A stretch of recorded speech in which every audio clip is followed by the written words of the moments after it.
What's going on, Fantasy Chefs? We've got your Wednesday night lineup breakdown for NBA on October 24th, 2018. Hope you guys are doing well. Hope your Tuesday night lineups went well. And let's jump right in here to our lineups for Wednesday. As always, I like to mention that this is not a full-blown lineup show. Those lineups can be found over at Fantasy.Chef.net. If you subscribe to the Fantasy Cookbook, you can get all of our picks there. This show is basically just a breakdown on possibly some players I like early on, and maybe a breakdown of some of the matchups. So, without further ado, let's get right into it. Starting off with point guard, we've got Mr. James Harden. Tough matchup here against Utah. Utah's very good defensively. I think I'm going to shade Harden here, even though Chris Paul's not in the game. Going to be playing in this one due to suspension. I just am not very confident that Harden can reach value at 11,400. Utah is a very good defensive team. They have been ranked first overall in DraftKings to point guards. And if you look at the players in total, typically, you can really only afford one player at about 9,000 or more on DraftKings if you're going to be playing cash games. I think I like some of these other guys a little bit better. LeBron James at Phoenix, I think that's an insane matchup for him. I think he absolutely goes off. I think they get their first win of the season there. Even Antetokounmpo, going up against Philly on the second game of a back-to-back for them. And then you've always got Steph Curry, Kevin Durant. So I don't think I'm spending the 11-4 on Harden in this slate. It's just too expensive for me, especially against a solid team like Utah. All right, I already mentioned Curry. I do like his matchup against Washington. Maybe a mid-level guy is Kyle Lowry. Kyle Lowry's having an amazing season so far with or without Kawhi Leonard. Except for one game he's had in the high 40s. He's one of the most consistent point guards that this league has as far as fantasy scoring goes. So I think that at 7,600, he's a great candidate to be a mid to high level pick.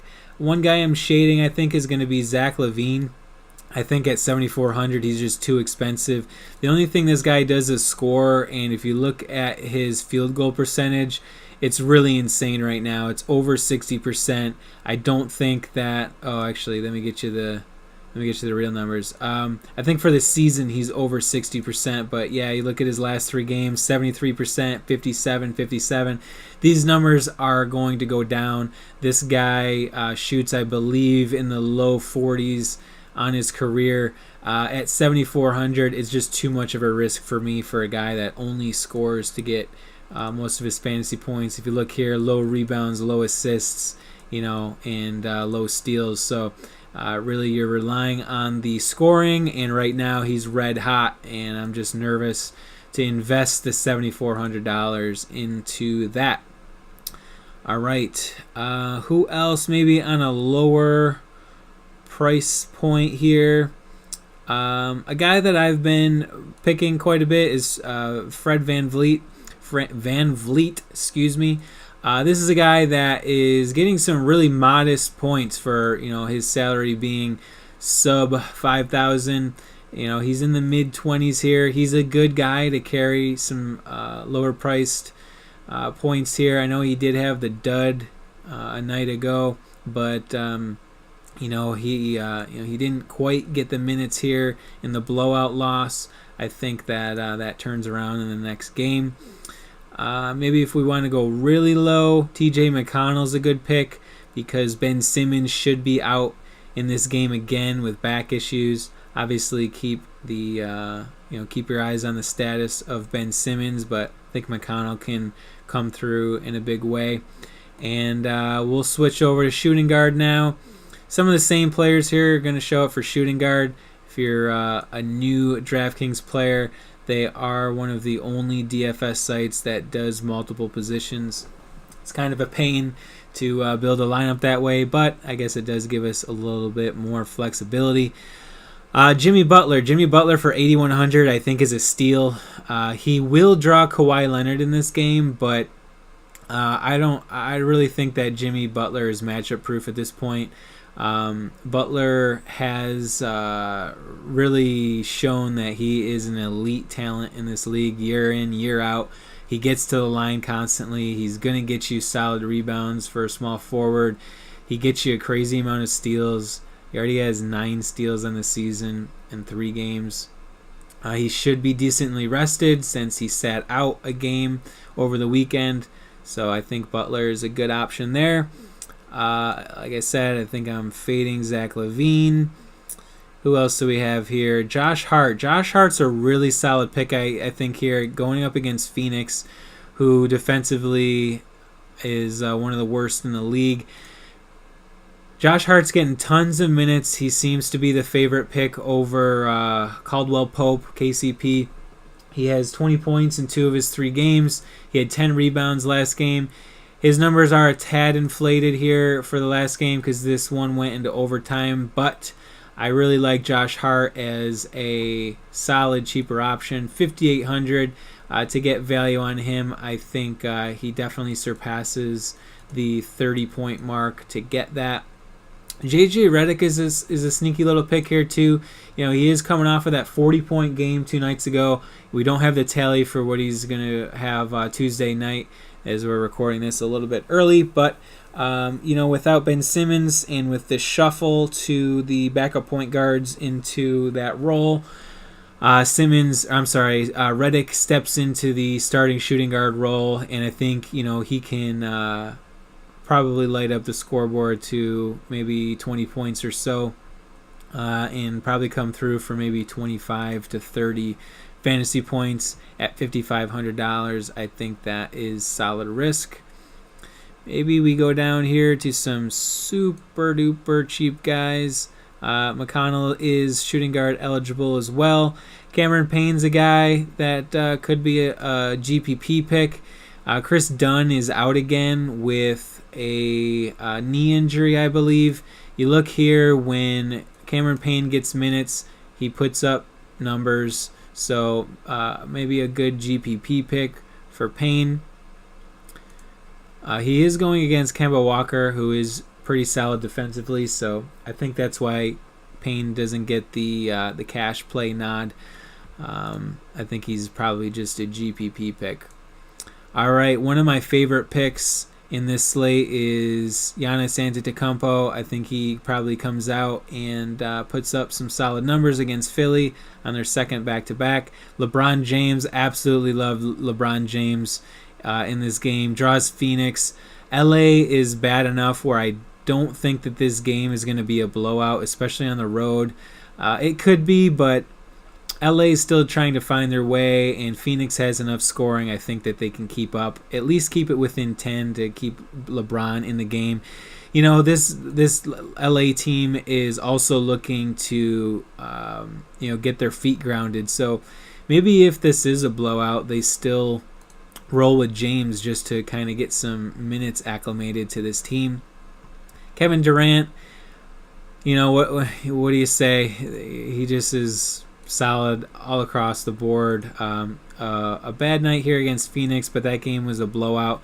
They sat the starters in the fourth quarter, but every other game, high 40s for under $10,000. I really don't think you can go wrong with Kevin Durant. Going up against Washington, his hometown team, I think he puts on a show.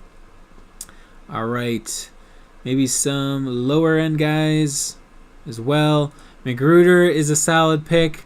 His last 2 games, he's getting some serious run and scoring opportunity.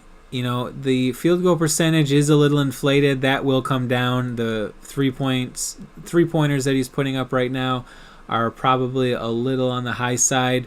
But a guy that's priced under $5,000, I think that it's a really good option here if you're looking for a solid salary dump and as a guy that can possibly get you above 30 for the night. Who else do we have here? Justin Holiday's a guy that's getting a lot of minutes right now. He has 37 and 38 in his last 2 games. Another guy whose field goal percentage is probably a little bit inflated, but again, for $4,500, he's getting you solid value. Right now on the season, his floor is about 18, so I think he can be a good grab. And for sake of time, let's move over into the power forwards. So power forwards, Kevin Love. Kevin Love is a guy that I haven't been big on ever really, except for his early days in Minnesota. So since Cleveland, I really haven't loved this guy. But look, he's proven me wrong. It looks like he is going back to his Minnesota roots, grabbing tons of rebounds on this team. He obviously is the main option on offense. His field goal percentage right now is atrocious, and he's still putting up these kinds of numbers. I think you got to ride Love. Hope that this field goal percentage comes up, and if it does, I think these numbers will be scary. We should start seeing numbers in the 50s and 60s consistently for him, and I will eat my words on this one. Kevin Love definitely came to play this season. All right, who else do we have here? Rudy Gay, I think, is a real solid mid-tier option. He's getting the minutes. He's getting the run. He is one of the guys, I think, that with Popovich's structure, he really shines. You look at how consistent he's been. He's in the 6 to 7 rebound range. He's in the mid-teen scoring. He's getting you either a block or a steal every game. A couple of these games, his field goal percentage is a little higher than what it's going to be for the rest of the season.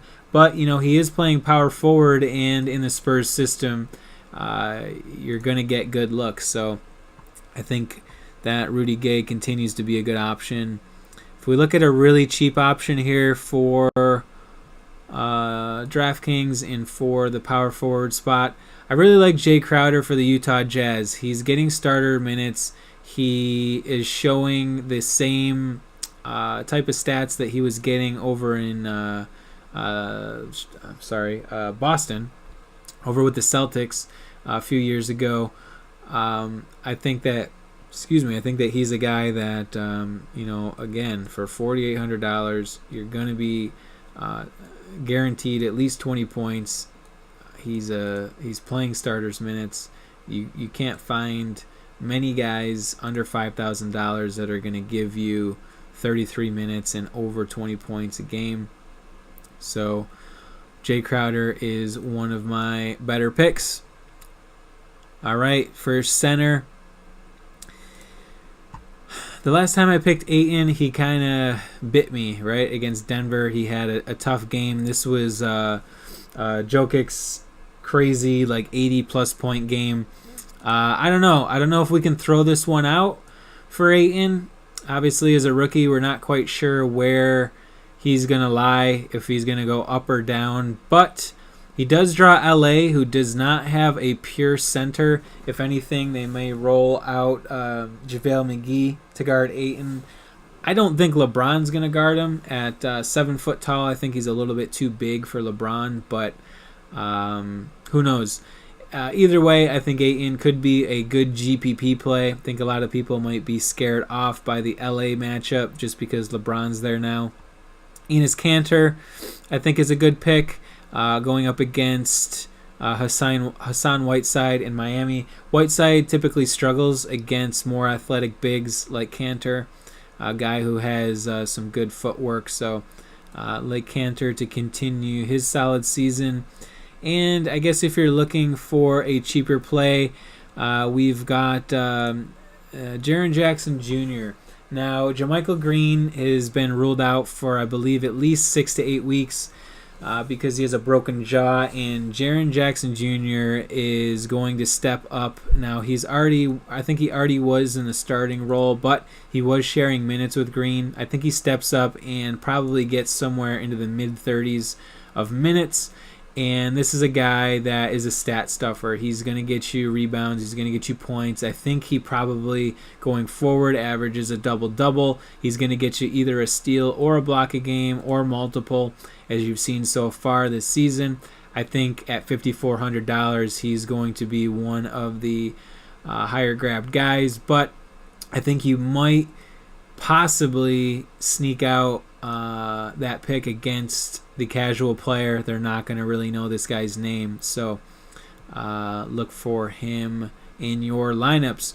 All right, guys, that's going to do it for today's breakdown. I hope that that gave you a solid perspective on a few players that I like and or dislike for this slate. As always, keep it locked on here. Hit that subscribe button. Hit that like button. Help the channel to grow. We are starting off from the bottom on YouTube. This is a new thing for us, so any love would help. And check us out over at Fantasy.Chef.net if you want the our full lineup.